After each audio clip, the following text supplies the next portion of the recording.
Presiden Amerika Serikat Donald Trump mengumumkan telah mencapai kesepakatan dagang dengan Indonesia.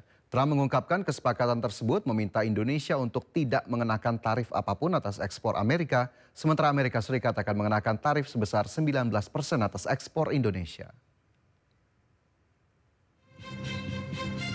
Presiden Amerika Serikat Donald Trump mengumumkan telah mencapai kesepakatan dagang dengan Indonesia. Trump menyebut kesepakatan tersebut menguntungkan semua pihak dan diteken langsung bersama Presiden Indonesia Prabowo Subianto. Pernyataan tersebut muncul di tengah proses negosiasi tarif resiprokal antara Indonesia dan Amerika Serikat yang ditargetkan rampung 1 Agustus 2025. Beberapa jam setelah mengumumkan kesepakatan tersebut di Truth Social, Trump mengatakan kepada para wartawan bahwa kesepakatan tersebut meminta Indonesia untuk tidak mengenakan tarif apapun atas ekspor Amerika, sementara Amerika Serikat akan mengenakan tarif sebesar 19% atas ekspor Indonesia. Trump juga mengatakan Indonesia berkomitmen untuk membeli energi Amerika Serikat senilai 15 miliar dolar, produk pertanian Amerika senilai 4,5 miliar dolar dan 50 pesawat Boeing.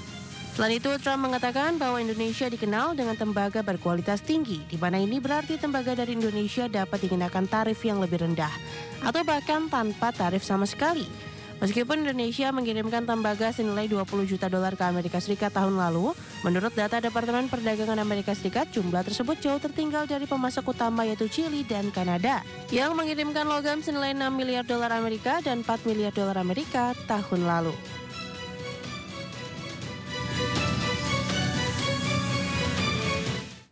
Presiden Prabowo Subianto bernegosiasi dengan Presiden Amerika Serikat Donald Trump terkait tarif impor melalui telepon.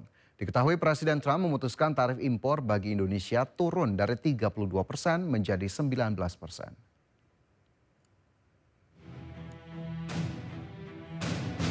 Presiden Prabowo Subianto melakukan komunikasi via sambungan telepon dengan Presiden Amerika Serikat Donald Trump dalam menegosiasi tarif impor bagi Indonesia. Presiden menyebut negosiasi dengan pihak Amerika Serikat mengenai tarif impor ini berjalan cukup alot. Dan Trump merupakan negosiator yang cukup keras. Hal tersebut disampaikan oleh Presiden Prabowo sesampainya di Indonesia usai melakukan kunjungan ke sejumlah negara. Meski demikian, Presiden Trump akhirnya memutuskan tarif impor bagi Indonesia turun ke 19% dari keputusan awal yakni 32%. Saya bicara dengan Presiden Donald Trump. Ya, alhamdulillah juga berkomunikasi dengan alot, akhirnya ada kesepakatan, kita juga akan istilahnya kita memahami kepentingan mereka memahami kepentingan kita, dan kita sepakati sekarang kalau nggak salah ya tarifnya dari 32 diturunkan jadi 19. Ya, saya tetap nego. Saya katakan beliau ini seorang negosiator yang cukup keras juga itu. Presiden Prabowo Subianto juga mengungkapkan rencananya untuk bertemu dengan Presiden Amerika Serikat Donald Trump pada bulan September atau Oktober tahun ini. Tim Liputan iNews melaporkan. Usai melakukan kunjungan kenegaraan, Presiden Prabowo Subianto tiba di tanah air. Presiden Prabowo mengungkap sejumlah agenda bilateral telah dibahas dengan para pimpinan negara sahabat.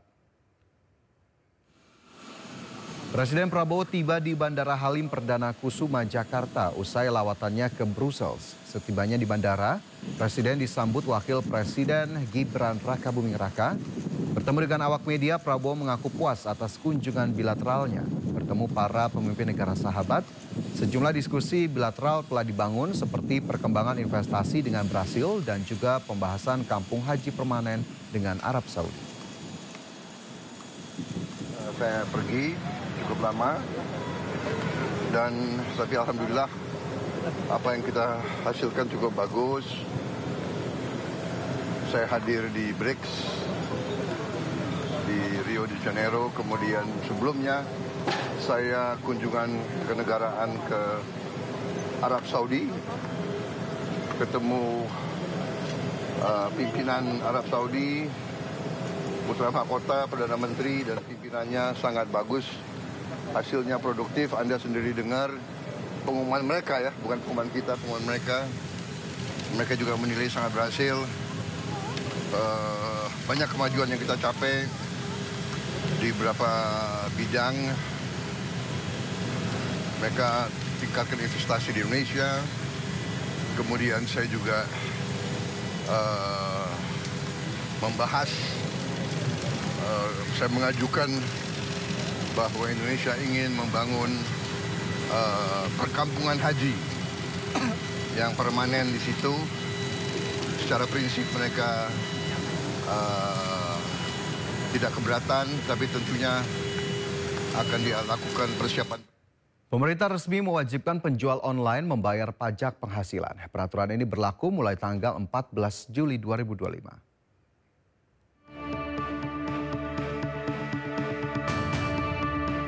Berjualan lewat marketplace tak lagi gratis. Mulai 14 Juli 2025, platform e-commerce akan langsung memotong pajak penghasilan dari hasil penjualan.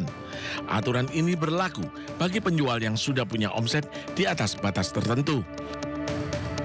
Namun, Ditjen Pajak memastikan pungutan pajak yang diberlakukan bukanlah pajak baru. Ini bukan pajak baru, memang bukan.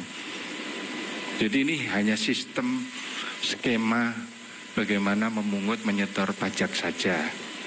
Kalau tadi disampaikan, ya sebenarnya yang online itu pengen bayar, tapi harus ngitung dulu kemarin jual berapa, pencatatan segala macam, setengah persennya berapa, harus setor sendiri.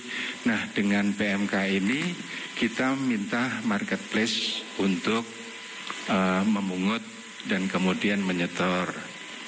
Berapa yang disetor, kita flatkan saja sesuai tarif yang final tadi. Berdasarkan Peraturan Menteri Keuangan Nomor 37 Tahun 2025, pedagang online yang terkena pajak adalah yang menggunakan rekening bank atau keuangan lain sejenis, serta melakukan penjualan melalui internet dan menggunakan nomor kode Indonesia. Untuk menarik pajak dari pedagang, Menteri Keuangan Sri Mulyani menunjuk langsung platform marketplace menarik pajak dari pedagang online.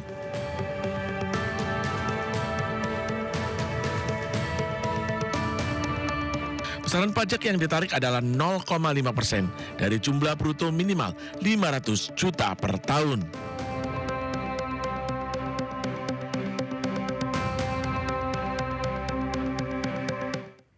Pemirsa, berjualan lewat marketplace sudah tak lagi gratis. Pemerintah secara resmi telah menetapkan pajak bagi para pedagang secara online. Dan saat ini kami sudah terhubung dengan rekan Hamzah Hasibuan dan juru kamera Sutrisno di Pasar Tanah Abang, Jakarta Pusat. Ya Hamzah, bagaimanakah situasi para pedagang di sana? Dan dengan kebijakan baru pajak bagi para pedagang online, apakah terjadi perubahan baik harga maupun pembeli? Ya, Fajar dan juga pemirsa, betul sekali terkait dengan pajak yang ditentukan bagi para pedagang online ini. Kami tadi sempat berkeliling, saat ini kami sudah berada di Tanah Abang, tepatnya di gedung Blok A. Ini kami tadi sudah bertanya ke beberapa pedagang terkait dengan pajak yang nantinya akan dikenakan bagi para pedagang online. Hal ini memang merupakan peraturan Menteri Keuangan nomor 37 tahun 2025 yang ditentukan ataupun ditetapkan pada Senin kemarin. Di sini kami juga sudah berada di gedung Blok A di salah satu toko. Ini merupakan salah satu contoh para pedagang dari para pedagang di Tanah Abang, khususnya pedagang pakaian yang menggunakan online ataupun live stream, platform live stream untuk menjual barang dagangannya selain menggunakan ataupun membuka toko di salah satu kios yang ada di Tanah Abang. Kami sempat bertanya juga kepada beberapa pedagang di sini, memang beberapa di antaranya ini ada yang keberatan terkait dengan pajak, namun memang ada juga yang menerima asal pajak ini dapat digunakan dengan baik. Bahkan tadi kami sempat berbicara juga bahwa salah satu pemilik kios ini berbicara bahwa pajak yang dipungut dari para pedagang online ini lebih baik digunakan juga untuk melakukan pembinaan kepada para UMKM yang berdagang di online, karena mereka mengeluhkan bahwa ada juga para pedagang online ini yang tidak mendapatkan pembinaan ataupun insentif sehingga mereka tidak dapat berkembang dengan lebih baik. Adapun terkait dengan jumlah yang nantinya ditetapkan bagi para pedagang ini sebesar 0,5% dengan jumlah minimum pendapatan 500 juta per tahun di setiap kios ataupun di setiap toko online yang nantinya akan dikenakan pajak. Nantinya kami juga, Fajar, akan mengupdate apakah para pedagang di sini juga akan memiliki strategi lain untuk memasarkan barang dagangannya agar lebih laku ataupun tidak mempengaruhi kekurangan pembeli saat pajak ini ditetapkan. Sementara itu, Fajar. Ya baik, terima kasih Hamzah Hasibuan dan juru kamera Sutrisno telah melaporkan langsung dari Pasar Tanah Abang, Jakarta Pusat. Kami tunggu update-nya dan selamat bertugas kembali.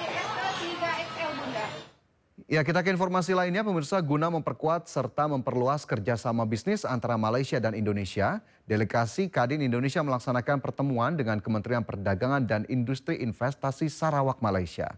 Pertemuan ini dipimpin langsung oleh Waketum Kadin Indonesia sekaligus Sekjen Partai Perindo Andi Yuslim Patawari.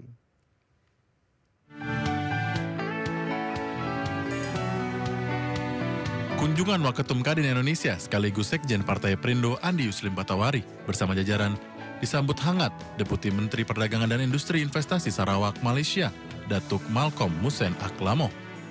Agenda kunjungan ini untuk membahas serta menciptakan kerjasama konkret dan menciptakan simbiosis mutualisme demi kemajuan bersama kedua negara, serta menjadi jembatan bagi para pelaku bisnis baik dari Malaysia maupun Indonesia. Melakukan beberapa pertemuan yang diharapkan akan ada kerjasama yang konkret untuk menyambungkan ahli-ahli perniagaan dari Sarawak dan dari Indonesia sehingga terjadi simbiosis mutualisis yang kita bisa bekerja sama untuk kemajuan kedua negara ke depan. Itikat baik Kadin Indonesia mendapat respon positif. Deputi Menteri Perdagangan dan Industri Investasi Sarawak, Datuk Malcolm Musen Aklamo, yang berharap pertemuan ini mampu membangun kolaborasi Indonesia dan Malaysia di berbagai sektor industri. From the discussion hari ini, the most potential area of collaboration for business community would be one is biomass and pellets production yang memerlukan penanaman semula atau tempat baru, ya, baik dari segi polinia spesies atau bambu, ya, yang boleh diperbuat untuk menjadikan pellets, ya, untuk energi, green energy. Datuk Malcolm Musen Aklamo juga menekankan sektor strategis lain yang bisa dikembangkan bersama, seperti layanan kesehatan, pendidikan, serta sport tourism berbasis budaya. Dari Sarawak, Malaysia, Damar Wicaksono, iNews melaporkan.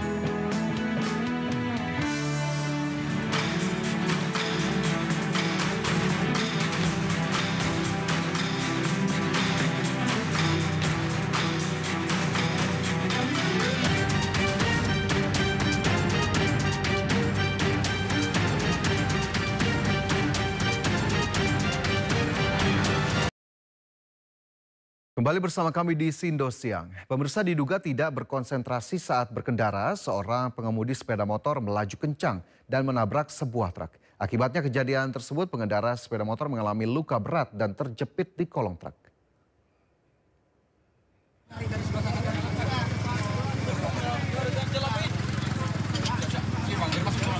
Kecelakaan yang melibatkan truk barang dan sepeda motor terjadi di Jalan Lintas Sumatera, tepatnya di Desa Dolokpop, Batubara, Sumatera Utara.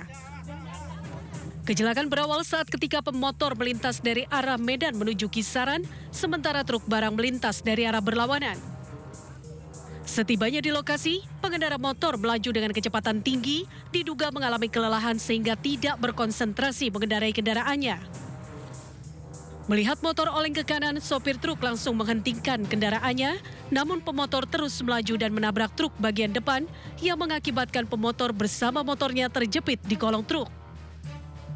Ironisnya saat kejadian sopir truk sempat melarikan diri, namun kini sudah menyerahkan diri ke Satlantas Polres Batubara. Hingga kini petugas masih melakukan pemeriksaan terhadap kasus tersebut, sementara itu truk, barang, dan motor sudah diamankan di Satlantas Polres Batubara. Dari Batubara, Sumatera Utara, Fadli PLK, iNews melaporkan.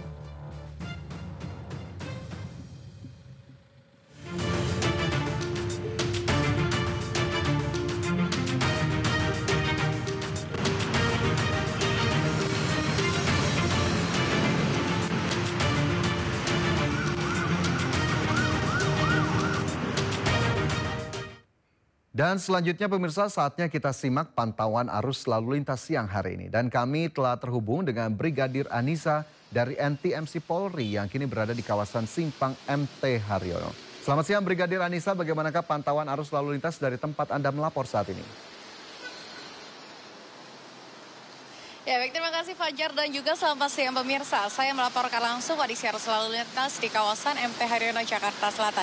Bisa kita saksikan bersama, tepat di belakang saya, situasi arus lalu lintas pada siang hari ini sudah meningkat dan juga dikarenakan sudah memasuki jam istirahat makan siang. Arus lalu lintas sendiri di jalur arteri arah Cawang yang akan mengarah ke Tendean maupun yang akan mengarah ke Kuningan pada siang hari ini terpantau ramai namun tetap lancar. Kami himbau bagi para pengendara yang akan melintas di kawasan ini untuk tetap berhati-hati dan memperhatikan laju serta batas kecepatan Anda. Dan dari arah sebaliknya, pemirsa, ya ini dari kawasan Kuningan yang akan mengarah ke kawasan Cawang masih terpantau dalam keadaan ramai dan lancar. Kami himbau untuk selalu tertib dan memperhatikan arahan dan himbauan petugas kami yang ada di lapangan. Kembali juga kami informasikan bahwa di kawasan ini merupakan kawasan ganjil genap. Dan untuk itu kami himbau bagi para pengendara untuk selalu menyesuaikan tanggal yang berlaku pada hari ini. Dan untuk arus lalu lintas di tol dalam kota, arah Cawang yang akan mengarah ke kawasan Kuningan maupun Semanggi, situasi arus lalu lintas juga masih terpantau dalam keadaan kondusif lancar, begitupun untuk arah sebaliknya. Kami himbau untuk selalu berhati-hati, menjaga jarak aman kendaraan Anda, dan untuk tidak menggunakan bahu jalan sebagai jalur Anda kecuali dalam keadaan darurat. Pemirsa, juga kami informasikan bahwa pengguna jalan, Korlantas Polri dan seluruh satuan kerja lalu lintas di seluruh Indonesia mulai tanggal 14 Juli hingga 27 Juli akan melaksanakan operasi patuh dalam rangka menciptakan lalu lintas yang berkeselamatan. Dalam operasi patuh kali ini akan diprioritaskan pelanggaran yang pertama berkendara melawan arus, kedua melebihi batas kecepatan, ketiga tidak menggunakan helm SNI, keempat menggunakan handphone saat berkendara, kelima mengemudi di bawah umur, keenam berboncengan lebih dari satu orang, dan yang terakhir mengemudi dalam pengaruh alkohol. Persiapkan surat-surat dan juga dokumen kendaraan Anda sebelum berkendara, dan juga pastikan kendaraan Anda dalam keadaan yang layak, dan juga pastikan fisik Anda dalam keadaan yang baik sebelum Anda melakukan perjalanan. Dan juga pemirsa, untuk mengupdate atau ingin informasi seputar arus lalu lintas terkini, Anda dapat menghubungi call center kami di nomor 15669 atau juga dapat melalui SMS Center di nomor 9119. Itulah informasi pada siang hari ini. Silahkan kembali ke studio bersama Fajar. Ya, terima kasih Brigadir Anissa atas laporannya langsung dari kawasan MT Haryono. Selamat bertugas kembali, salam presisi.